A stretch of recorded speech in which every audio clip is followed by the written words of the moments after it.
வணக்கம் மேசராசி நண்பர்களே.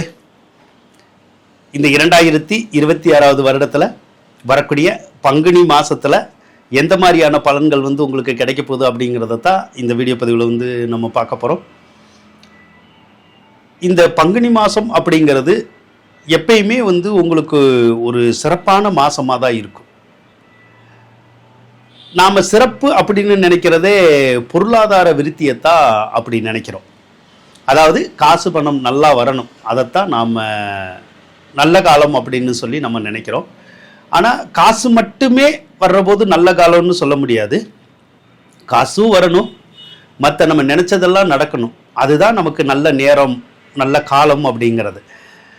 அப்போ இந்த மாதத்தில் உங்களுக்கு காசு பணம் நல்லா கிடைக்கும், வருமானம் நல்லா வரும். நீங்கள் வேலைக்கு போனாலும் வருமானம் வரும், தொழில் செஞ்சாலும் வருமானம் வரும். அப்போ தொழில் ஓடும், யார்கிட்டையாவது கடன் கேட்டாலும் கிடைக்கும், லோன் கேட்டாலும் கிடைக்கும். வரவேண்டிய பாக்கியாக இருந்தால் கூட இந்த மாதம் உங்களுக்கு கிடைக்குங்க. அதனால பொருளாதார விருத்தி இருக்கும், பண செல்வாக்கு இருக்கும். அந்த பண செல்வாக்கு இருக்கிறதுனால கடன் காட்சியெல்லாம் இருந்தால் அதெல்லாம் நம்மளால் தீர்க்க முடியும். அதோடு காசு பணத்தை கொடுக்கக்கூடிய அந்த தனாதிபதியே 12வது ராசியில் இருக்கிறனால வரக்கூடிய காசு ஏதாவது ஒரு வழியில் நமக்கு செலவாகலாம். அப்படி தான் இருக்குது. பரவாயில்ல, காசு வந்தால் போதும், வந்து செலவாயிட்டா பிரச்சனை இல்லை. வராமவே நாம் கடன் வாங்கி செலவழிச்சாதான் நமக்கு சிக்கல். எப்படி செலவு வரும் அப்படின்னு கேட்டால், வீடுனால செலவு வரும். சிலர் வீடு வாங்கணுன்னா வாங்கலாம், வீடு கட்டணுன்னாலும் கட்டலாம். வீட்டுக்குடைய அந்த இடம் இருக்குல்ல, நிலம், அது வாங்கணுன்னாலும் நம்மளால் வாங்க முடியும். பழைய வீடாக இருக்குது, நம்ம திருத்தி அமைக்கணுன்னாலும் திருத்தி அமைக்க முடியும். அதைத்தான் நம்ம வீடுனால விரயம் அப்படின்னு சொல்கிறோம். ஒரு சிலருக்கு வீடுனால விரயம்னா வீடு இப்போது ஏதாவது ஒரு வகையில் வீடுனால செலவு வரலாம். ஒரு சிலர்லாம் வீடை ஒத்தி வைக்கலாம், அடமானம் வைக்கலாம். அதன் மூலமாக கூட நமக்கு காசு பணம் கிடைக்கலாம். அதுக்குடைய வாய்ப்புகள் உங்களுக்கு இருக்குது. அதுக்கடுத்து வாகனத்தினால செலவுன்னு வரும். சிலருக்கு ஏற்கனவே வண்டி வச்சுருப்பாங்க, அதனால செலவு வரலாம். ஒரு சிலருக்கு புதுசாக வண்டி வாங்குறதுனால செலவு வரும். அடுத்து திருமணத்தினால செலவு வரும் அப்படின்னு இருக்குது. இப்போ திருமண பருவத்தில் உங்கள் வீட்டில் யாராவது இருந்தால், நீங்களோ உங்கள் வீட்டில் வேறு யாரோ இருந்தால் கல்யாணம் பண்ணணும்னு நீங்கள் நினச்சிங்கன்னா தாராளமாக பண்ண முடியும். அதன் மூலமாக சிறு தொகை செலவழிகிறதுக்கான ஒரு அமைப்பு இந்த மாதம் இருக்கதா செய்யுது. அப்பாவை பொறுத்தளவு ஒரு சிலருக்கு அப்பாவோட கருத்து வேறுபாடுகள் வரலாம். அவருக்கும் நமக்கும் கொஞ்சம் செட் ஆகாமல் போகலாம். கொஞ்சம் கோபதாபம் ஏற்படுறதுக்கும் வாக்குவாதம் ஏற்படுறதுக்கும் கூட ஒரு வாய்ப்புகள் இருக்கும். ஒரு சிலருக்கு அப்பாவோட கோபதாபம் வாக்குவாதம் எல்லாம் வராது. அப்படி யாருக்கு அந்த மாதிரி வரலையோ அவங்களுடைய அப்பா இருந்தால் அவங்களுக்கு மருத்துவ செலவுகள் மட்டும் ஏதாவது ஒரு வழியில் வரும். அரசாங்கம் மற்றும் அரசியல்வாதிகள் இவங்களுக்கு ஏதாவது லஞ்ச பணமாக கொடுக்குற மாதிரியான ஒரு சூழ்நிலை வரும். அந்த மாதிரி எதுவும் கொடுக்காதீங்க, கொடுத்தாலும் வேலை நடக்காது. அப்படியே கொடுத்தாலும் சின்ன சின்ன தொகைகள்னா கொடுத்துட்டு உங்களுக்கு தேவையான வேலைகளை செஞ்சுக்கங்க. பெரிய தொகைகள் அப்படிங்கிறத தயவு செய்து கொடுக்காதீங்க. அடுத்து பெற்ற பிள்ளைகள்னால கூட செலவுகள் இந்த மாதம் கொஞ்சம் இருக்கும். அதாவது பிள்ளைகளுக்கு தேவையானதை எதாவது நம்ம வாங்கி கொடுப்போம், அதனால கூட செலவுகள் வரலாம். அடுத்து சனியினால செலவுகள் வரும். எப்படி வரும் அப்படின்னு கேட்டால், இப்போ தான் உங்களுக்கு 7.5 சனி மார்ச் 6ஆம் தேதி வரும். அந்த மார்ச் 6ஆம் தேதி வரக்கூடிய அந்த 7.5 சனியினால் மிகப்பெரிய கெடுபலன் ஏற்படுமானா ஏற்படாது. ஏன்னா சனி பகவான் எப்பயுமே நின்று நிதானமாக தான் வேலை பார்ப்பார். எடுத்தோடனே வந்தோம் டப்பு டப்பு டப்பு டப்புன்னு வேலை பார்த்தோம் அப்படின்னு பார்க்க மாட்டார். ஏன்னா அவர் ரொம்ப மெதுவாக நகரக்கூடிய கிரகம். அதனால அவர் கொடுக்கக்கூடிய பலன்களும் ரொம்ப மெதுவாக தான் கொடுப்பார். அதனால வந்த உடனேயே நம்மளை வாழ்க்கையை புரட்டி போடுற மாதிரி எல்லாம் எதுவும் செய்ய மாட்டார். அதனால 7.5 சனி வந்துருச்சேன்னு முதல்ல பயப்படுறத குறைச்சிக்கங்க.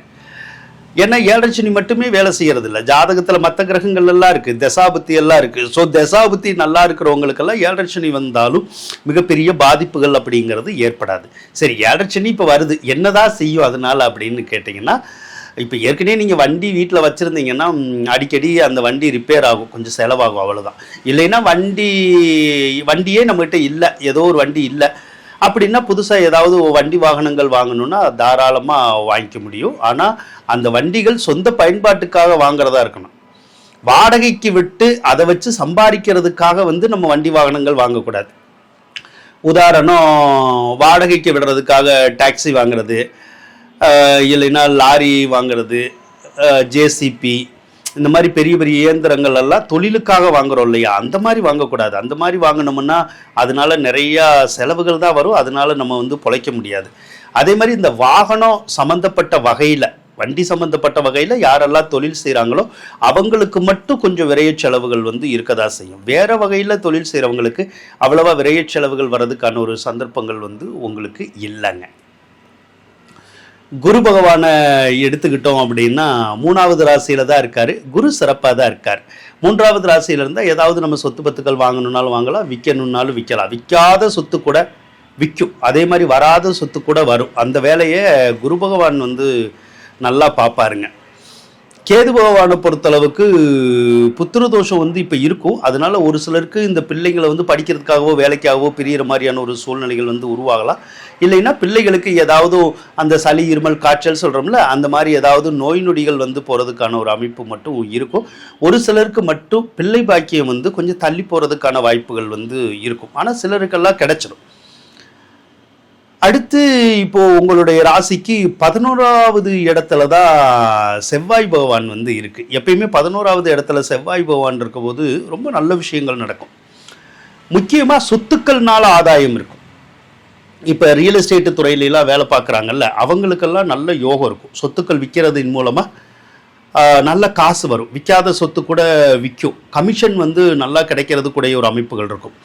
அதே மாதிரி விவசாயம் செய்கிறவங்களுக்கு, பூமி சம்மந்தப்பட்ட துறையில் வந்து வேலை பார்க்குறவங்களுக்கு, அதுக்கப்புறம் மருத்துவத்துறையில் வேலை பார்க்குறவங்களுக்கு, இவங்களுக்கெல்லாம் ரொம்ப நல்ல காலம் அப்படின்னு எடுத்துக்கலாம். அதே மாதிரி காவல்துறையில் இருக்கவங்க, இராணுவத்தில் இருக்கவங்க, இவங்களுக்குமே நல்ல யோகத்தை வந்து செவ்வாய் கொடுப்பார். அதே மாதிரி புதன் 11வது ராசியில் இருக்கிறதும் உங்களுக்கு நல்லது தான்.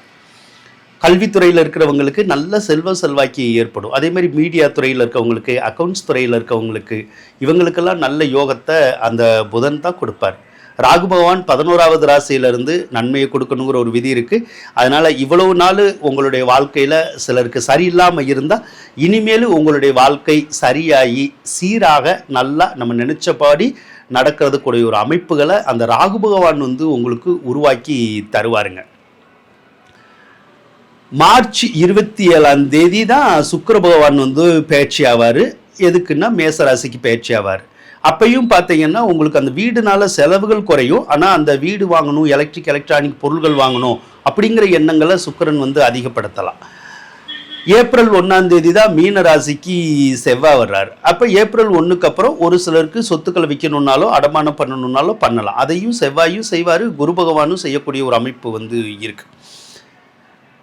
ஏப்ரல் 6ஆம் தேதி மீன ராசிக்கு புதன் போவார். அப்போ மட்டும் வீட்டில் யாருக்காவது மருத்துவ செலவுகள் மட்டும் வரும். மற்றபடி பெரிய தொந்தரவுகள் அப்படிங்கிறது எதுவும் இல்லை. ஆக மேசராசிக்காரவங்களுக்கு இந்த பங்குனி மாதம் அப்படிங்கிறது ஒரு அற்புதமான மாதமாக தான் இருக்க போகுது அப்படின்னு சொல்லிக்கொண்டு விடைபெறுகின்றேன். நன்றி, வணக்கம், வாழ்த்துக்கள் நண்பர்கள்.